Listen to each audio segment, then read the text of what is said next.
গার্মেন্টসে চাকরি করে সম্পর্ক করে বিয়ে করছি, কিন্তু এখন হঠাৎ করে আমার বাড়িতে একটু প্রবলেম, আমার বাড়িতে যাইতে হয়, তাহলে তোমার রেখে গেতেছি এই জায়গায়। আমার নিয়ে গেলে কি হইতো? বিয়ের পরে তো তোমার বাড়িটা আমার চিনাইলা না। বাড়ি চিনাইবো না, বাড়ি তো চিনামো, তোমার তো বলছি তোমার তো আমাকে বাড়িতে নিয়ে যাবো, তাই না? তাহলে এখন একটা জরুরি একটা প্রবলেম, তাই আমি বাড়িতে গেতেছি। আচ্ছা ঠিক আছে, দেখে শুনে সাবধানে যাও। তুমি মনে করলা যে এই জায়গায় থাকবা, ঠিক মতো মনে করলা যে খাওয়া দাওয়া করবা, কোনো সমস্যা নাই। আমি মনে করলা যে কিছুদিনের মধ্যে আমি আইসা পড়বো। আচ্ছা ঠিক আছে, যত তাড়াতাড়ি সম্ভব আইসা পড়ো, কারণ আমি এখানে একা আছি। তাহলে তুমি রাগ করো না, আমি কিছুদিনের মধ্যে আইসা পড়বো। হ্যাঁ আচ্ছা ঠিক আছে, তাহলে আমি আসি। দেখে শুনে সাবধানে যাও।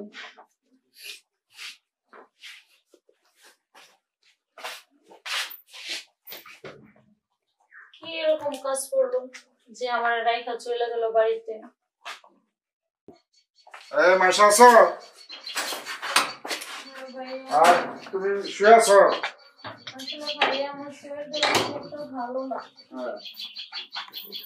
কি সমস্যা? এই তো জ্বর, শরীরটা ভালো না আর কি। যাই হোক, তোমরা যে দীর্ঘদিন যাবত থাকতেছো বাসায়, রুম ভাড়া দাও না, কিছু দাও না, এইভাবে কত চলে? আর ভাই আপনি তো নিজেই দেখতেছেন, এই যে 6টা মাস হইলো গেল, বলো যে 2-4 দিনের ভিতরে চলে আসবে, এই পর্যন্ত আমাকে রেখে গেছে, কোনো খবর বার্তা নাই, কোনো কিচ্ছু নাই। আর আমিও মানে শরীরটা ভালো না, কাজ করতে পারতেছি না, রুম ভাড়া দিতে পারতেছি না। এতদিন তো রইলেন, আর কয়েকটা দিন থাকে অবশ্যই চলে আসবে ভাই, আসলে একসাথে টাকা। তোমাদের আর সময় দেওয়া হবে না, বুঝছো? কারণ হইতেছে তোমরা দীর্ঘদিন যাবত থাকতেছো, হয় না? তোমাদের ভাড়ার জন্য কোনো প্রেশার ক্রিয়েট করা হয় না, কোনো কিছুই না। তোমাদের নিজের মানুষের মতো করে দেখি যে তোমরা এই যে দীর্ঘ 6 মাস যাবত ভাড়া দেও না, বকেয়া ফেলাছো। এই ভাড়া কালকের মধ্যে বাসা ভাড়া দিবা, তাহলে রুম ছেড়ে দিবা। কথা ফাইনাল, এত কথা বলা যাবে না, কারণ হচ্ছে যারা ভালোবাসা বোঝে না এদের ওইভাবে কথা বলতে হয়। কালকের মধ্যে রুম ভাড়াটা দিবা, আর তাহলে বাসা ছেড়ে দিবা। ভাই আমার কয়টা দিন সময় দেন? কোনো সময় টময় নাই, দেশে যাব, আমি ওর বাড়িতে যাব, যাই আমি ওর নিয়ে এসে পরে টাকাগুলো দিয়ে দিব।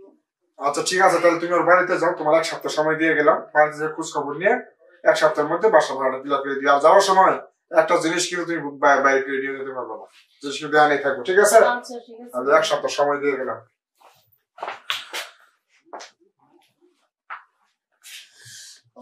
কেমনে খুঁজে বার করে না, বসে থাকলে হইব না। ওর এলাকায় যে মেম্বার চেয়ারম্যানের সাথে কথা বলতে হবে।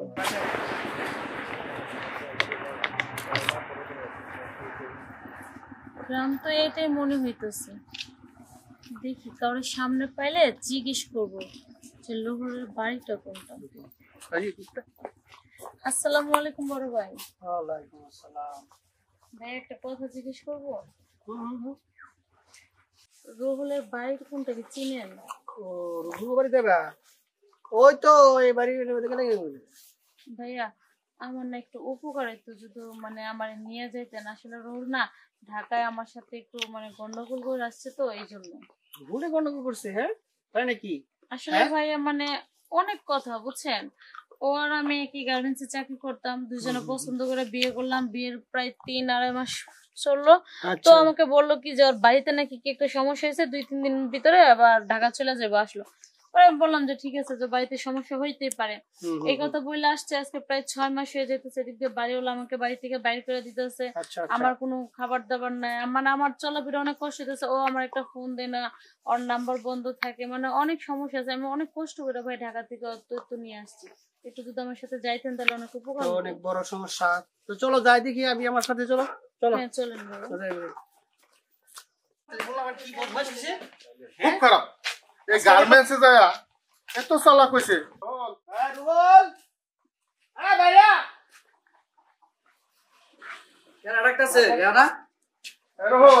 আসসালামু আলাইকুম।